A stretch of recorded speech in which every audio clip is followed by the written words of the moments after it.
MCQs, multiple choice questions, बड़े बड़े मैंने एक्सपीरियंस किस्म के लोग देखे हैं, एक्सपीरियंस बहुत ज़्यादा उन्होंने स्टडी की होती है, लेकिन जब ये 100 नंबर का पेपर आता है और उसको अटेम्प्ट करने के लिए बैठते हैं तो भाई बहुत सारे लोगों को मैंने देखा है कि बहुत कंफ्यूज हो जाते हैं, या उनको अटेम्प्ट करना नहीं आ रहा होता, उनको तरीका नहीं होता, या टाइम मैनेजमेंट में वो मार खा जाते हैं। तो MCQs का जो पेपर है उसको सॉल्व करने का आज हम बड़े स्मार्ट किस्म के तरीके से, कोई स्मार्ट उसके हमने मेथड्स और ट्रिक्स हमने मालूम करनी है कि MCQs में किस तरह से MCQs का पेपर किया जाए और हम उसमें मैक्सिमम मार्क्स कैसे ले सकते हैं। एक अरसे से ना मैंने बहुत सारे पेपर्स दिए, MCQs टाइप पेपर्स थे, तो थोड़ी इंसाइट डेवलप हुई, एक्सपीरियंस हुआ और फिर मुझे अंदाज़ा हुआ कि कैसे पेपर करना है। अच्छा, जब मुझे थोड़ा एक्सपीरियंस हुआ, उस एक्सपीरियंस के बाद फिर जितने भी पेपर आए, जितने भी जो है ना मैंने टेस्ट दिए, वो तमाम के तमाम मैंने पास किए। अच्छा, उसकी वजह क्या थी कि स्टडी और मेहनत उससे पहले भी हुआ करती थी, लेकिन अब क्या हुआ, अब मुझे ट्रिक आ गए, आज मैं आपसे शेयर करूंगा और उनके ज़रिए हम देखेंगे और उनको हम देखेंगे कि कौन सी वो ट्रिक्स हैं जिसमें हम जो है वो 100 में से 80-90 स्कोर आसानी से कर सकते हैं, या मैक्सिमम स्कोर हम इसमें से कर सकते हैं। तो MCQs जो है वो जो मेरा एक्सपीरियंस और इंसाइट कहती है, इसके अलावा बहुत सारे एक्सपीरियंस्ड लोग हैं, बहुत सारे तजर्बाकार लोग हैं, उन्होंने MCQs के बारे में बताया कि इसको करना कैसे है, इसको करने का जो सबसे बेस्ट तरीका है, आज वो हम करने जा रहे हैं और उसको हमने आज डिस्कस करना है। अच्छा, इसके लिए एक ज़्यादातर होते हैं, आजकल ऑनलाइन भी हो रहे हैं, लेकिन इसके अलावा जो हार्ड कॉपी में हमें मिलते हैं MCQs, उसमें एक OMR शीट, इसकी हमें प्रैक्टिस करनी चाहिए कि OMR शीट को जो है ना वो फिल कैसे करना है। ज़्यादातर बबल्स उसमें बने होते हैं और उन बबल्स को फिल करना है। उसके लिए ऐसी चीज़ जो आप मार्कर इस्तेमाल कर सकते हैं, या आप ऐसी चीज़ इस्तेमाल करें जिसको आप जो आप पहले उसको प्रैक्टिस करके जाएं, ताकि वहाँ पर आपका टाइम ज़ाया ना हो। OMR शीट को पुरने करने का तरीका, सबसे पहले आपने जो अपना रोल नंबर है उसको किस तरह से आपने वो फिल करना है, उसको ठीक तरीके से करने के बाद आपका जो है पेपर आपके सामने आ गया, टाइम आपका स्टार्ट हो गया। टाइम आपका 2 घंटे है, 2.5 घंटे है, 3 घंटे है, ये डिपेंड करता है, मुख्तलिफ़ टेस्ट का मुख्तलिफ़ टाइम होता है। तो कंपटीशन के इम्तिहानों में जब आपको ये टेस्ट दिया जाता है तो कुछ लोगों को मैंने देखा है कि जी वो सारे का सारा पेपर पहले पढ़ना शुरू कर देते हैं आखिर तक। सबसे गलत तरीका है।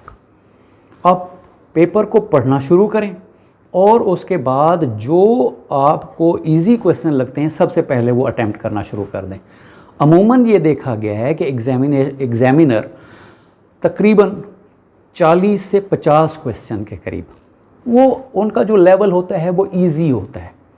अगर तैयारी की हुई है, स्मार्ट तरीके से तैयारी की हुई है और आपको सब्जेक्ट के ऊपर मुनासिब सी ग्रिप है, तो आप 40 क्वेश्चन, अंदाज़न 40 जो उसके हैं मल्टी MCQs, वो आसानी से कर सकते हैं और पहली गो में, और बमुश्किल 30 सेकेंड आपको एक MCQ करने में लगेगा। ये 40 करने के बाद उसके बाद जो डिफ़िकल्टी लेवल है वो इंक्रीज़ हो जाता है। जब वो इंक्रीज़ होता है तो आप उसके मुताबिक आपने जो पहले 40 आपने अटेम्प्ट कर लिए, उसके बाद आ जाएं तकरीबन 30 या 35 क्वेश्चन फिर आपको आगे ऐसे मिलेंगे जिनका डिफ़िकल्टी लेवल हाई होता है। उसमें अब आपने जाना है कि जो उसके हैं ऑप्शंस हैं, उन ऑप्शंस के अंदर आपने देखना है, गौर करना है, फ़िक्र करनी है और सोचना है, अपने कॉन्सेप्ट का इस्तेमाल करना है। तो आप तकरीबन अगले जो 30 क्वेश्चन हैं वो आसानी से फिर कर लेंगे। ये थोड़ा सा आपके लिए टाइम कंज्यूमिंग होगा। अब 40 पहले किया आपने, 30 उसके बाद किए, ये मैं तकरीबन एक अंदाज़ा आपको बता रहा हूँ। तकरीबन 70 क्वेश्चंस आप अटेम्प्ट करके बैठे हैं, या 70 MCQs आप वो अटेम्प्ट करके बैठे हैं। इसमें आपकी टाइम वेस्टेज नहीं हुई। उसके बाद आपके जो 30 क्वेश्चन हैं, जो 30 MCQs हैं वो आपके बच गए हैं। उन 30 MCQs को आपने अब करना है ये कि उनमें पहले आपने रूल आउट करने हैं वो ऑप्शंस जो आपको लगते हैं कि बिल्कुल नहीं है, मतलब ऑप्शन ए है, बी है, सी और डी है। आपको लगता है कि इसमें ऑप्शन ए नहीं है और सी नहीं है, अब आपके पास बी और डी हैं। उनमें अब आप फिर अंदाज़ा लगाएंगे कि कौन सा है जो करीब तरीन है, आपने उसको जो है वो तलाश करना है और आपने करीब तरीन के ऊपर टिक करते जाना है। इस तरह से मज़ीद आपके 15 क्वेश्चन, 10-15 क्वेश्चन हो जाएंगे। अब आखिर में आपके 15 या 20 क्वेश्चन ऐसे होंगे जहाँ पर आपको लॉजिकल तुक्के की ज़रूरत होगी। यहाँ पर बिल्कुल ऐसा नहीं करना कि आप जो है ना वो आंखें बंद करके जो एक सीक्वेंस में आप करना शुरू कर देते हैं, नहीं, यहाँ पर भी लॉजिक को आपने नहीं छोड़ना, लॉजिकल तुक्का लगाना है, रीजनिंग को मद्देनज़र रखना है। उसमें आप फिर ढूंढें कि कौन से जो हैं वो बिल्कुल नहीं हो सकते, कतन नहीं हो सकते। फिर आप अगर आपको क्वेश्चन 2 ऑप्शन टाई कर रहे हैं और उन दोनों के बारे में आपको पता नहीं है, तब भी उन दोनों में से किसी एक को टिक कर दें। अब लॉजिकल पहले मैंने बताया था कि उसके अंदर आपको थोड़ा ध्यान देंगे तो उन दो में से पता चल जाए। अब आपको इन दोनों का पता ही नहीं चल रहा, तो रूल आउट कर लिए कि ऑप्शन ए नहीं है इसमें और सी नहीं है। फिर आपने बी और डी के ऊपर गौर करना है। बी और डी में भी अगर आपको समझ नहीं लग रही तो आप देखें जो पिछला इससे पीछे जो क्वेश्चन था उसका जो ऑप्शन था वो क्या था। तो अगर आपको पीछे ऑप्शन बी आ रहा है तो आप ऐसा करें, यहाँ पर बी को छोड़ दें, आप डी पे चले जाएं, क्योंकि वो रिपीट मुश्किल से रिपीट करेगा। आप बी को छोड़ दें और डी के ऊपर चले जाएं। उसके बावजूद भी अगर आप किसी उसके ऊपर नहीं पहुँच रहे, आपका लॉजिकल तुक्का भी आपका काम करना छोड़ गया, तो तब भी आपने अटैम्प्ट लाजमी करना है। अगर आपकी अटैम्प्ट आपको लग रहा है कि 50% आपको जो है ना वो है कि ये बी हो सकता है या डी हो सकता है, तो दोनों में से आप एक लगा दें। अच्छा, आपने कुछ ऑप्शंस आते हैं जिसमें है all above, all of above. तो ऑल ऑफ अबव में आपके पास एक जो तरीक़ाकार होता है, एक मेथड होता है वो कि आपने 2 देखे कि ए और सी ये दोनों करेक्ट लग रहे हैं, तो मतलब है मल्टीपल ऑप्शंस करेक्ट हैं, 2 ऑप्शन करेक्ट हैं। जब 2 होंगे तो डेफिनेटली ऑल ऑफ अबव आ जाएगा, ऑल अबव आ जाएगा। ठीक है जी।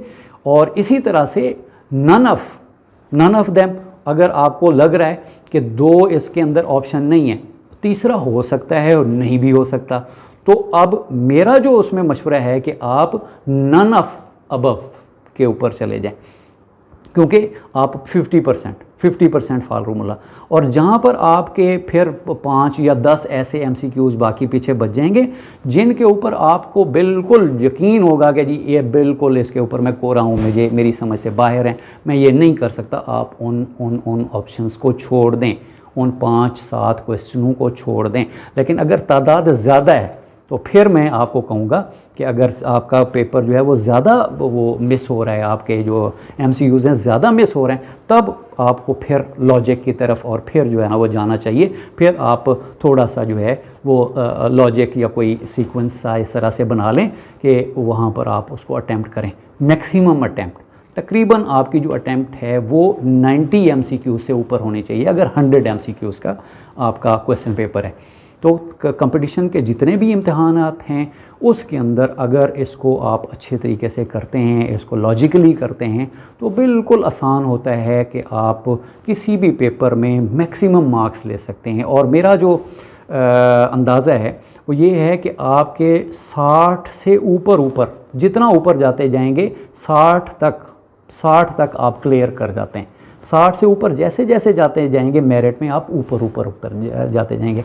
और अगर आपके जो है ना वो आपने पहले तैयारी आपकी बड़ी अच्छी होनी चाहिए, स्मार्ट स्टडी होनी चाहिए, आपको जो MCQs से मुताल्लिक़ बुक्स होती हैं उसको पहले नहीं करना, आपने उनको बिल्कुल नहीं करना।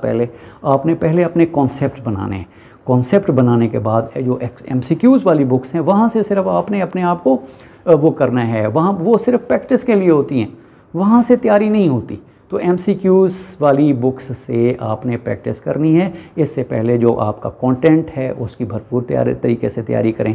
इससे जो मेरी अगली वीडियो है वो इसी से मुताल्लिक है कि स्मार्ट स्टडी किसी भी इम्तिहान के लिए, किसी जो कंपटीशन का इम्तिहान है उसमें स्मार्ट स्टडी कैसे की जाती है, कि आप ज़्यादा देर ना पढ़ें, आप ज़्यादा जो है ना वो ओवर बर्डन ना हो, आपको बहुत ज़्यादा पढ़ने की ज़रूरत नहीं है, आप थोड़े टाइम में मैक्सिमम आप स्कोर करें। आजकल जो ज़माना है वो साइंटिफिक ज़माना है, साइंटिफिक तरीके से लोग स्टडी करते हैं, साइकोलॉजिकल मेथड्स यूज़ हो रहे हैं, स्मार्ट स्टडी की तरफ लोग चले गए हैं और उससे जो उनके रिज़ल्ट्स आ रहे हैं वो बड़े बेहतरीन आ रहे हैं। तो हमें स्मार्ट स्टडी, साइंटिफिक और साइकोलॉजिकल स्टडीज़ की तरफ जाना पड़ेगा ताकि हम आसानी से मैक्सिमम स्कोर करें और हमारा कोई जो इम्तिहान है, कंपटीशन का है, वो किसी भी हवाले से है, हम उसको फेल ना करें। Thank you very much.